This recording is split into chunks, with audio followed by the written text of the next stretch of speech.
Welcome back to all of you guys in another video of MS Biology. In this video lecture I will discuss about the UV visible spectroscopy.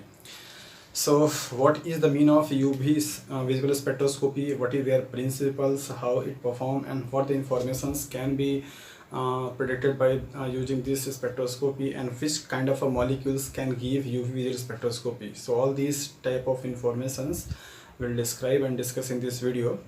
So please stay and watch this video.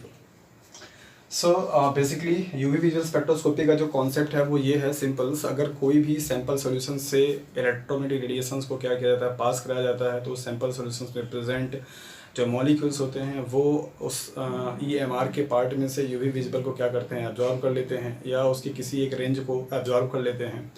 और absorb करने के बाद होता क्या है कि उस sample solutions में जो प्रेजेंट एटम्स या मॉलिक्यूल्स होते हैं उनके एक ऑर्बिटल से इलेक्ट्रॉन जो होता है वो जंप करके क्या जाता है, हायर ऑर्बिटल्स में जंप कर जाता है. तो simply what is the mean of UV spectroscopy? UV spectroscopy it's a kind of absorption spectroscopy in which UV visible range of light will absorb by the molecules at causes the transition of electrons from one state to another state. So simple.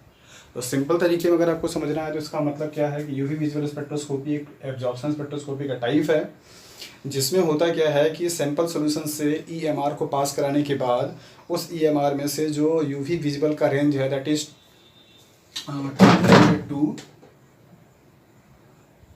200 to 700 nanometre, या अगर इसे angstrom में अगर बात किया जाए तो क्या हो जाएगा 2000 to 7000 एंगस्ट्रॉन. ये वेवलेंथ का क्या है, रेंज है. तो किसी सैंपल सॉल्यूशंस में अगर हम EMR को पास आउट कराते हैं तो उसमें अगर जो मॉलिक्यूल्स हैं उनके द्वारा इन रेंज में से कोई भी लाइट का फ्रीक्वेंसी एब्जॉर्ब की जाती है और उनके एब्जॉर्प्शंस होने की वजह से उस सैंपल सॉल्यूशंस में जो प्रेजेंट एटम एंड मॉलिक्यूल्स हैं उनके एटॉमिक ऑर्बिटल या मॉलिकुलर ऑर्बिटल्स के जो इलेक्ट्रॉन्स होंगे जो कि नॉर्मली ग्राउंड स्टेट में लोएस्ट एनर्जी स्टेट पे हैं, उनका ट्रांजिशन कहाँ पे होगा, हाईएस्ट एनर्जी स्टेट पे. ओके, सो इसे डिस्कस करने से पहले यहाँ पे समझ लेते हैं कि ये क्या कॉन्सेप्ट है एटॉमिक ऑर्बिटल्स का, मॉलिकुलर ऑर्बिटल्स का, bonding and non bonding electrons का, लोन पेयर ऑफ इलेक्ट्रॉन्स का, सिग्मा एंड पाई इलेक्ट्रॉन्स का. सो यहाँ पे एक देख लेते हैं ओवरव्यू कि बेसिकली क्या कहता है ये सब सारा कॉन्सेप्ट. तो अगर हम यहाँ पे सिंपली समझना चाहें तो इलेक्ट्रॉन्स को हम क्लासीफाई कर सकते हैं दो कैटेगरी में. कौन कौन से? First of all bonding electron and second one is non-bonding. okay, non-bonding को lone pair of electron के नाम से भी जाना जाता है. lone pair of electron. bonding electrons को फर्दर दो पार्ट में डिवाइड कर देते हैं, सिग्मा इलेक्ट्रॉन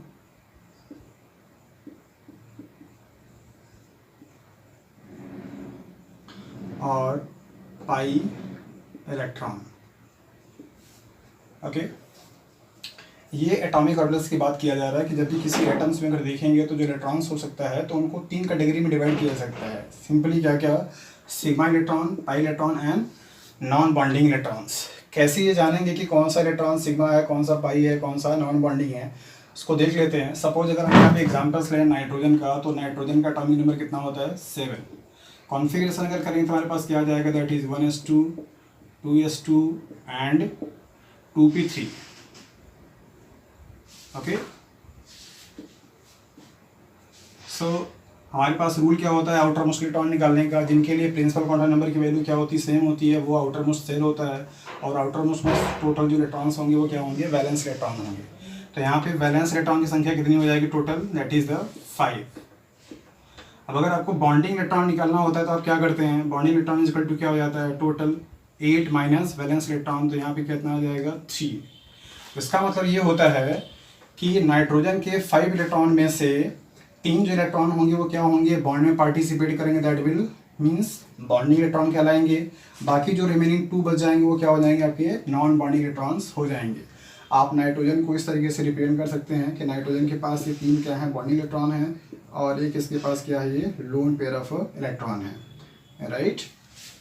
सो किसी भी एलिमेंट का आप बॉन्डिंग इलेक्ट्रॉन और नॉन बॉन्डिंग इलेक्ट्रॉन्स बड़े आसानी से निकाल सकते हैं। ये भी आप जान सकते हैं कि इसमें कौन सा सिग्मा बॉन्ड है, कौन सा पाई बॉन्ड है। जैसे आप देख लीजिए, सिंपली कोई भी एलिमेंट, दो एलिमेंट अगर आपस में सिंगल बॉन्ड से जुड़े होंगे वो तो हमेशा क्या होगा, that is the sigma bond होगा। अगर यहाँ पे नाइट्रोजन किसी ऐसे एलिमेंट से जुड़ा है जो कि डबल बॉन्ड से जुड़ा है तो यहाँ पे क्या होगा, एक पाई इलेक्ट्रॉन हो जाएगा। तो double bond and triple bond always contain pi electrons, जबकि सिंगल बॉन्ड जो होगा वो हमेशा सिर्फ क्या करेगा, that is a sigma bond को क्या करता है, कंटेन करता है।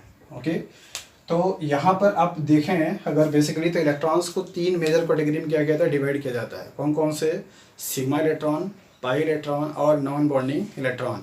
किसी का भी आप इलेक्ट्रॉनिक कॉन्फ़िगरेशन करके बहुत आसानी से निकाल सकते हैं कि उसके पास कितना सिग्मा बॉन्ड, मतलब कितने उसके पास सिग्मा पाई बॉन्ड हैं और कितना उसके पास लोन पेयर ऑफ इलेक्ट्रॉन है। याद रखिए, आपको ये पता करना हो कि किस तरीके से यूवी स्पेक्ट्रोस्कोपी कोई मॉलिक्यूल देगा, तो ये जानना आपको बहुत ज़रूरी है। आप बाद में चलकर कभी सीखेंगे कि बेसिकली सिर्फ और सिर्फ ऐसे ही मॉलिक्यूल्स जिनके पास या तो कोई एक कॉन्जुगेट सिस्टम हो, मतलब डबल या ट्रिपल मीन्स अनसैचुरेटेड सिस्टम हो, डबल बॉन्ड या ट्रिपल बॉन्ड बना हुआ हो, या उस किसी भी मॉलिक्यूल से एटम्स में एटलीस्ट एक लोन पेयर ऑफ इलेक्ट्रॉन हो, वही मॉलिक्यूल्स यूवी विजिबल स्पेक्ट्रोस्कोपी दे सकता है, या वही मॉलिक्यूल सिर्फ उस रेंज की लाइट को क्या कर सकता है, एब्जॉर्ब कर सकता है। So keep in mind. सो आपको ये जानना बहुत ज़रूरी है कि कैसे आप निकालेंगे किसी भी एलिमेंट के लिए, किसी भी मॉलिक्यूल्स के लिए कि हाँ उसके पास कितना लोन पेयर है भी कि नहीं है, या बॉन्ड पेयर है तो कितना उसके सिग्मा है, क्या पाई बॉन्ड है। और यहाँ पे देखिए, जैसे ये तीन जो बॉन्ड इलेक्ट्रॉन निकल कर के आया है, ये तीनों बॉन्ड बेसिकली तीन पॉसिबल तरीके से हो सकता है तीनों सिग्मा सिग्मा बॉन्ड जुड़ा हुआ हो। जैसे अगर हम लोग NH3 की बात करें तो NH3 में नाइट्रोजन के पास एक भी पाई इलेक्ट्रॉन नहीं है, लेकिन इसके पास क्या है, लोन पेयर ऑफ इलेक्ट्रॉन है। अब अगर हम NO2 की बात करें, NO2 पे डबल माइनस का, तो N डबल बॉन्ड O यहाँ पे एक बन जाता है और एक double bond single bond O एक नेगेटिव चार्ज, तो यहाँ पे क्या है, सिग्मा भी है और क्या है, एक पाई भी है। और अगर हम सिर्फ N2 की ही बात करें तो यहाँ पे ट्रिपल बॉन्ड बन जाता है। तो ये जो तीन इलेक्ट्रॉन हैं वो तीनों बॉन्डिंग इलेक्ट्रॉन्स किसी भी फॉर्मेट में हो सकते हैं, या इधर सभी सिंगल बॉन्ड हो सकते हैं, या डबल में हो सकता है, या ट्रिपल में हो सकता है। सभी जो सिंगल बॉन्ड होंगे वो सब क्या हैं, सिग्मा बॉन्ड होंगे। डबल बॉन्ड में क्या होगा आपका, एक सिग्मा क्या होगा, एक पाई होगा। और ट्रिपल बॉन्ड में क्या होगा आपका, दो पाई होगा और एक क्या होगा, सिग्मा होगा। ठीक है, ये आपका सिग्मा एंड पाई बॉन्ड का क्या है, कॉन्सेप्ट है। लोन पेयर ऑफ इलेक्ट्रॉन निकालने के लिए आपके पास सिंपल फॉर्मूला है। ये किसी भी एलिमेंट का इलेक्ट्रॉनिक कॉन्फ़िगरेशन आप कर लीजिए, जिनके लिए प्रिंसिपल क्वांटम नंबर की वैल्यू सेम आती है, वो आउटर मोस्ट सेल कहलाता है या वैलेंस सेल कहलाता है। उसके जो टोटल इलेक्ट्रॉन्स हैं उसको काउंट कर लीजिए, जितनी अगर वो नंबर, अगर यहाँ पे वैलेंस सेल का नंबर, इलेक्ट्रॉन्स का नंबर 1 2 3 4 आता है, तो वही उसका क्या हो जाएगा, इलेक्ट्रॉन मतलब बॉन्डिंग इलेक्ट्रॉन्स भी हो जाएंगे, और वही उसका क्या हो जाएगा, that is the valence electron भी हो जाएगा। लेकिन अगर वो 4 से ज़्यादा आते हैं तो आप उसको 8 में से क्या करना पड़ेगा, माइनस करना पड़ेगा। देखिए यहाँ पे, जैसे अगर हम अनदर एग्जांपल लेते हैं ऑक्सीजन का, तो ऑक्सीजन का अगर हम एटॉमिक नंबर देखें तो क्या हो जाता है, 8 हो जाता है। कॉन्फ़िगरेशन अगर हम करेंगे तो क्या आ जाएगा, 1s2 2s2 and 2p4। Okay, तो यहाँ पे outer most number of electron कितने हो जाएंगे, 6, मतलब वैलेंस इलेक्ट्रॉन की संख्या भी हो जाएगी, कितनी हो जाएगी, 6 हो जाएगी। तो बॉन्डिंग इलेक्ट्रॉन निकालने के लिए हमारे पास फार्मूला क्या है, दैट इज 8 - 6 = 2।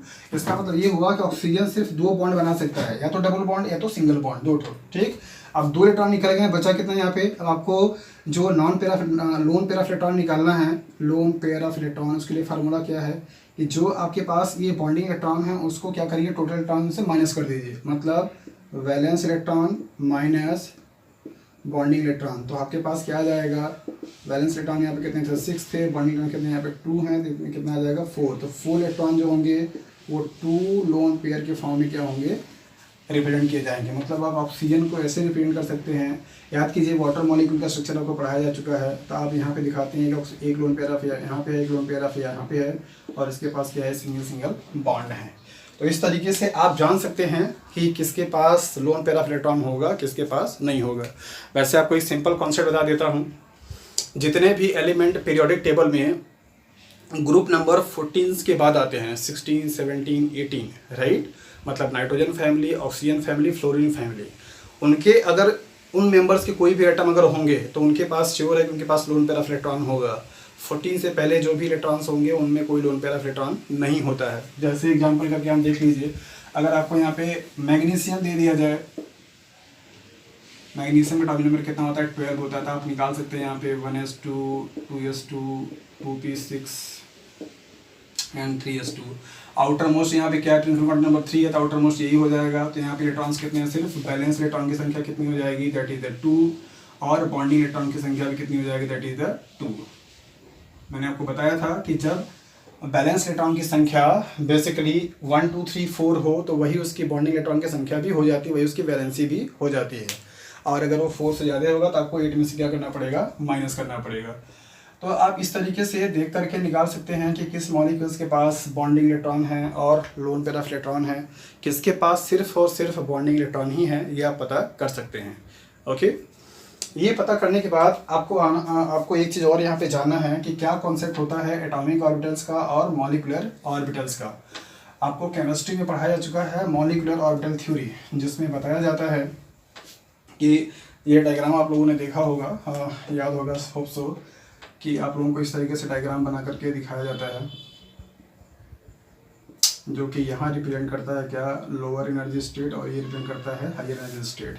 ठीक है, इसको आप रिप्रेजेंट करते हैं सिग्मा से, इसको रिप्रेजेंट करते हैं किससे, सिग्मा स्टार से। सो इसको आप क्या बोलते हैं, that is the sigma bonding orbital या इलेक्ट्रॉन।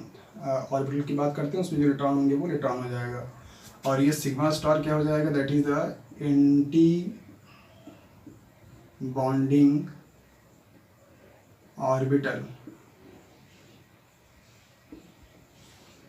ठीक, सो मॉलिकुलर के केस में ये दोनों बेसिकली क्या है, मॉलिकुलर ऑर्बिटल है। मॉलिकुलर के केस में दो टाइप के ऑर्बिटल होते हैं, एक क्या होता है बॉन्डिंग ऑर्बिटल, और उसमें जो इलेक्ट्रॉन प्रेजेंट होंगे क्या बोलाएंगे, बॉन्डिंग इलेक्ट्रॉन्स, और एक क्या होता है आपका एंटी बॉन्डिंग ऑर्बिटल्स, जिसकी एनर्जी लेवल हमेशा बॉन्डिंग वाले से क्या होती है, ज़्यादा होती है। सो बॉन्डिंग इलेक्ट्रॉन्स का एनर्जी स्टेट क्या होगा, लोअर होगा, स्टेबिलिटी क्या होगी, ज़्यादा होगी, जबकि एंटी बॉन्डिंग वाले ऑर्बिटल्स की एनर्जी स्टेट क्या होगी, हमेशा अपर साइड में होती है, और उनका स्टेबिलिटी क्या होता है, बहुत ही कम होता है। तो ये आपको कुछ चीज़ें जाननी थी, anti bonding, bonding orbitals, sigma, pi and lone pair of electron या non bonding electron. Sigma bond को अगर आप यहाँ पे देखें, आपको ये चीज़ भी जानना जरूरी है कि किस इलेक्ट्रॉन्स को, किस टाइप के बॉन्ड के इलेक्ट्रॉन्स को एग्जिट आउट करने के लिए एनर्जी ज़्यादा लगाना पड़ेगा। जैसे अगर मान लीजिए मैं आपसे यहाँ पे पूछ दूँ कि एक कार्बन कार्बन सिंगल बॉन्ड है और एक कार्बन कार्बन डबल बॉन्ड है, इन बॉन्ड में से इन दोनों के बॉन्ड के इलेक्ट्रॉन्स को अगर ट्रांजिशन कराना होगा तो किसको एनर्जी ज़्यादा लगानी पड़ेगी। तो इसके लिए आपको ये ज़्यादा ज़रूरी है पता करना कि इन दोनों बॉन्ड में से स्ट्रॉन्ग बॉन्ड कौन है। तो जैसा कि आप जानते हैं कि हमारे पास जो सिग्मा बॉन्ड बनता है, सिग्मा बॉन्ड बनने के लिए जो पॉसिबिलिटी है वो क्या क्या है, नंबर पहला, या तो एस एस ऑर्बिटल्स के बीच में बन सकता है, और ओवरलैपिंग कैसी होगी, ओवरलैपिंग मतलब दोनों के दोनों ऑर्बिटल्स क्या करते हैं, ओवरलैप कर जाते हैं, जिसे आप एस एस सिग्मा बॉन्ड के नाम से जानते हैं। दूसरी पॉसिबिलिटी क्या है, एक एस ऑर्बिटल होगा और एक क्या होगा, पी ऑर्बिटल होंगे, तो यहाँ पे क्या बन जाएगा, एस पी सिग्मा बॉन्ड। और तीसरी पॉसिबिलिटी क्या है कि दोनों ही ऑर्बिटल्स क्या हो, that is the P P हो, और जिनका क्या हो, एंड टू एंड क्या हो, ओवरलैपिंग हो, तो यहाँ पे बेसिकली क्या बन जाएगा, that is the P P pi bond, sorry sigma bond. तो इस तरीके से सिग्मा बॉन्ड बनने के लिए तीन पॉसिबिलिटी हमको पढ़ाई जाती है, एस एस ओवरलैपिंग हो सकती है, एस पी हो सकता है, और पी पी हो सकता है। जबकि पाई बॉन्ड के लिए अगर हम यहाँ पे देखें तो सिर्फ यहाँ पे ये पॉसिबिलिटी बनती है साइड बाई साइड की, ठीक है। अगर ये पी ऑर्बिटल और ये पी ऑर्बिटल, तो यहाँ पे जो ओवरलैपिंग हो जाएगा कुछ इस तरीके से। तो पाई बॉन्ड में पार्टिसिपेट करने वाले जो इलेक्ट्रॉन्स होते हैं उनकी जो ओवरलैपिंग होती है वो एक्सियल मीन्स बहुत ही क्लोजली नहीं होती है, दैट्स वाई उनका जो स्ट्रेंथ होता है वो क्या होता है, वीकर होता है। जबकि सिग्मा बॉन्ड में पार्टिसिपेट करने वाले जो ऑर्बिटल्स होते हैं वो टोटली ओवरलैप कर जाते हैं, बहुत ही टाइटली बॉन्डिंग होती है, इसलिए सिग्मा बॉन्ड की स्ट्रेंथ क्या होती है, ज़्यादा होती है। सो ऑब्वियसली सिग्मा बॉन्ड के इलेक्ट्रॉन्स को ट्रांजिशंस कराने के लिए जो लाइट की एनर्जी होगी वो क्या होनी चाहिए, ज़्यादा होनी चाहिए, मीन्स फ्रीक्वेंसी उसकी ज़्यादा होनी चाहिए, और उसकी लेमडा की वैल्यू मीन्स वेवलेंथ की वैल्यू क्या होनी चाहिए, कम होना चाहिए। So single bond always requires higher energy level to transit their electron from lower state to higher state, while multiple bond means double bond and triple bonds requires less energy as compared to the single bond, okay, from the transitions. So ये कुछ basic concept था आपको जो कि UV visual spectroscopy में use होगा कि किस तरीके से वहाँ पे होता क्या है, ओके। तो अब देखते हैं यूवी विजुअल स्पेक्ट्रोस्कोपी का मेन जो कॉन्सेप्ट है वो क्या है। आते हैं उस टॉपिक पे। जैसा कि आपको बताया गया कि बेसिकली इस स्पेक्ट्रोस्कोपी में होता क्या है, इलेक्ट्रॉन का ट्रांजिशन होता है वन स्टेट से अनदर स्टेट में। वो पॉसिबल कौन कौन सा स्टेट है इसको यहाँ पे देख लेते हैं।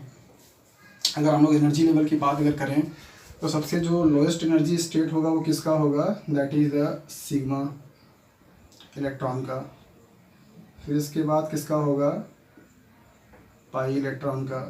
फिर इसके बाद किसका होगा, n means non bonding electron का। फिर इसके बाद किसका होगा, pi star means anti bonding electron. फिर इसके बाद किसका होगा, sigma star anti bonding electrons. ये आपको पॉइंट याद रखना है और ये CSIR में क्वेश्चंस पूछे जा चुके हैं कि यूवी विजुअल स्पेक्ट्रोस्कोपी में इलेक्ट्रॉन का ट्रांजिशन कहाँ से कहाँ हो सकता है। पहले आप यहाँ पे समझ लीजिए, बेसिकली ये जो नीचे के ऑर्बिटल्स होते हैं ये सब इलेक्ट्रॉन से क्या होते हैं, फील्ड होते हैं। क्या होते हैं, इलेक्ट्रॉन फील्ड होते हैं। और ये ऊपर वाले क्या होते हैं, वैकेंट होते हैं और इसमें इलेक्ट्रॉन्स भरा हुआ होता है, मतलब ये भी इलेक्ट्रॉन्स भरे हुए होते हैं। तो बेसिकली यूवी विजुअल स्पेक्ट्रोस्कोपी में होता क्या है कि जब भी EMR का जो लाइट है वो अगर इस सैंपल सोल्यूशन पे पड़ता है तो पढ़ने के बाद जो मॉलिक्यूल्स के द्वारा वो फ्रीक्वेंसी या वेवलेंथ की लाइट जो एब्जॉर्ब की जाती है, उसके बाद यहाँ पे होता क्या है, ये जो फील्ड किए हुए ऑर्बिटल्स के इलेक्ट्रॉन्स हैं दैट इज़ जो कि लोअर स्टेट में है और उनकी स्टेबिलिटी क्या है, बहुत ही ज़्यादा हैं। पॉसिबली होता क्या है कि वो या तो यहाँ से यहाँ जा सकते हैं या फिर यहाँ जा सकते हैं या फिर यहाँ जा सकते हैं, मतलब उनका ट्रांजिशन इस तरीके से हो सकता है यहाँ से, मतलब किसी एक एनर्जी स्टेट से किसी दूसरे एनर्जी स्टेट में उनका जंप क्या है, हो सकता है, राइट। मतलब पॉसिबल जो भी है, ये आपके फील्ड वाले जो इलेक्ट्रॉन हैं वो जंप करके जाना कहाँ पे जाएंगे, जो कि इम्पैटी वाले ऑर्बिटल्स हैं, दैट मीन्स एंटी बॉन्डिंग वाले, ओके। और इन एनर्जीज, और जो आपको पता है पहले तरीके से कि ये जो स्टेट आपको दिखाया जा रहा है, इनकी जो एनर्जी का गैप होगा उसी एनर्जी की फ्रीक्वेंसी से मैच करना चाहिए किसका, जो एब्जॉर्ब एनर्जी होती है, मतलब फ्रीक्वेंसी जो होती है। जितना ज़्यादा इन दो एनर्जी स्टेट में गैप लॉन्गर होगा उतने ज़्यादा फ्रीक्वेंसी की या एनर्जी की लाइट क्या होती है, एब्जॉर्ब होती है या फिर उसकी रिक्वायर्ड होती है, ओके। तो बेसिकली अगर हम यूवी स्पेक्ट्रोस्कोपी की बात करें जिसका रेंज हमको यहाँ पे दिख दिया गया है कि 200 से लेकर के 700 नैनोमीटर के रेंज में लाइट होती है, इनके द्वारा जो ट्रांजिशंस बेसिकली होता है, दैट मीन्स जो इनकी एनर्जी है इस रेंज की, ये एनर्जी जो इलेक्ट्रॉन्स को ट्रांजिट करा पाती है वो कौन कौन से ऑर्बिटल्स हैं उनको जरा आप यहाँ पे ध्यान से देखिए। या तो पाई इलेक्ट्रॉन का जो ट्रांजिशंस होगा वो बेसिकली कहाँ पे हो पाएगा, पाई एंटी बॉन्डिंग में। तो पहला जो ट्रांजिशंस होगा वो सिंपली क्या, that is pi to pi star, ये पॉसिबिलिटी है। दूसरा नॉन बॉन्डिंग से लेकर के पाई स्टार तक का क्या है आपका पॉसिबिलिटी है, मतलब आपका एन से लेकर के एन स्टार पाई स्टार तक की पॉसिबिलिटी है। सो यूवी विजुअल स्पेक्ट्रोस्कोपी में जो लाइट की रेंज है 200 से लेकर के 7 नैनोमीटर तक की, उस लाइट की जो फ्रीक्वेंसी है, जो एनर्जी है, वो बेसिकली ये दो पॉसिबल ट्रांजिशंस कराने में क्या है, कैपेबल है। That is from for that is pi electron जो कि बॉन्डिंग इलेक्ट्रॉन से लेकर के पाई एंटी बॉन्डिंग जो कि इम्पटी है यहाँ तक करा सकता है, या नॉन बॉन्डिंग जो इलेक्ट्रॉन्स होंगे वो बेसिकली कहाँ से, नॉन बॉन्डिंग से कहाँ जाएगा, पाई एंटी बॉन्डिंग में। ये आपको ध्यान रखना है और ये CSIR में एग्जाम में क्वेश्चन पूछे जा चुके हैं, तो ये आपके लिए इंपॉर्टेंट भी है कि आपको ध्यान रखना है कि बेसिकली क्या क्या हो सकता है। ये दो चीज़ आपको ध्यान रखना है। बेसिक कॉन्सेप्ट इसका यही है कि लाइट के एब्जॉर्ब होने के बाद ये जो पॉसिबल आपको यहाँ पे एनर्जी स्टेट दिखाए गए हैं, ये क्या है, एनर्जी लेवल है, और E की वैल्यू क्या है, ये इंक्रीजिंग ऑर्डर में है, मतलब ये वाले जो सेल हैं उनकी एनर्जी सबसे कम है और ये वाले सबसे क्या है, ज़्यादा हैं। नीचे वाले सभी इलेक्ट्रॉन फील्ड्स होते हैं और ऊपर वाला सब क्या होता है, इलेक्ट्रॉन सिंपैटिक, मतलब ऑर्बिटल सिंपैटिक होते हैं। कॉन्सेप्ट सिर्फ सिंपली यही है कि लाइट के एब्जॉर्ब होने के बाद जो फील्ड ऑर्बिटल्स होते हैं उनके इलेक्ट्रॉन्स जंप कर कहाँ पे जाते हैं, that is the emphatic orbitals में।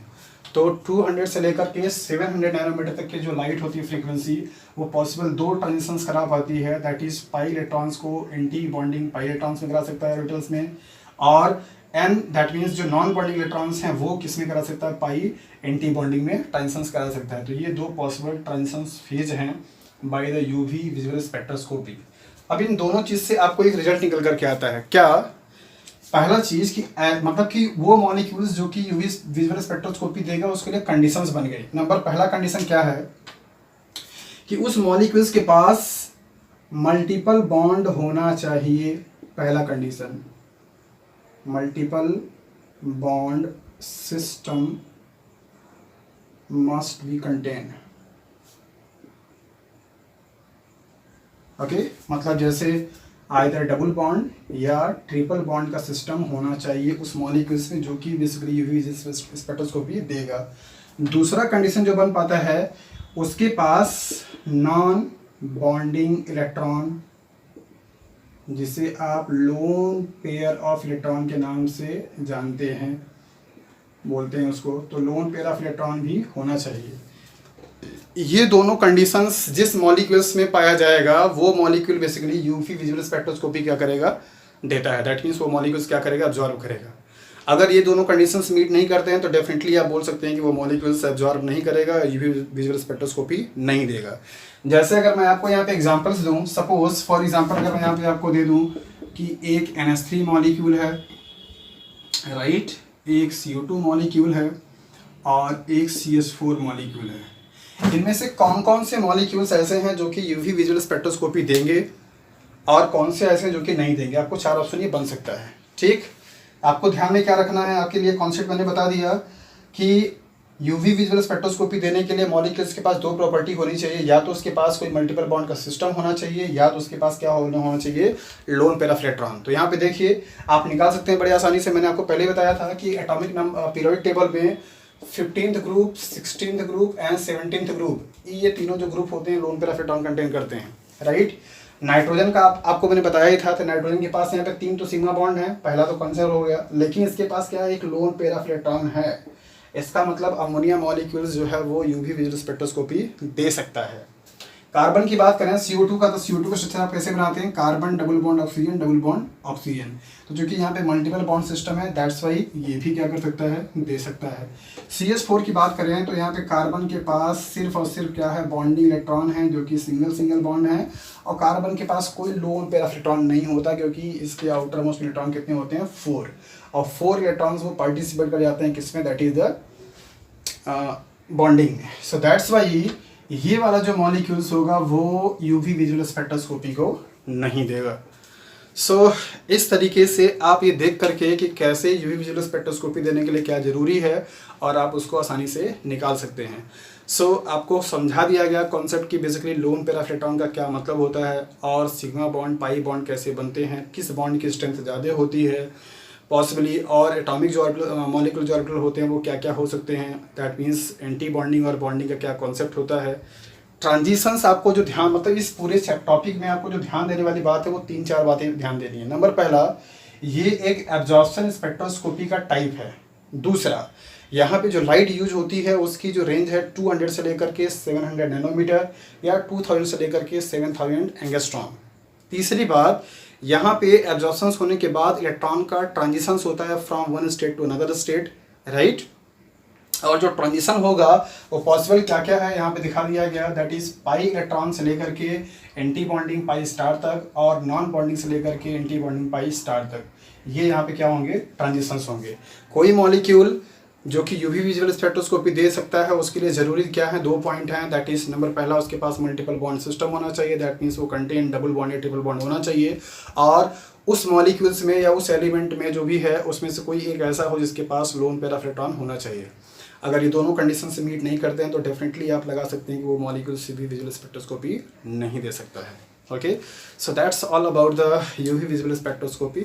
Hope so it will help you, and thanks for watching this video.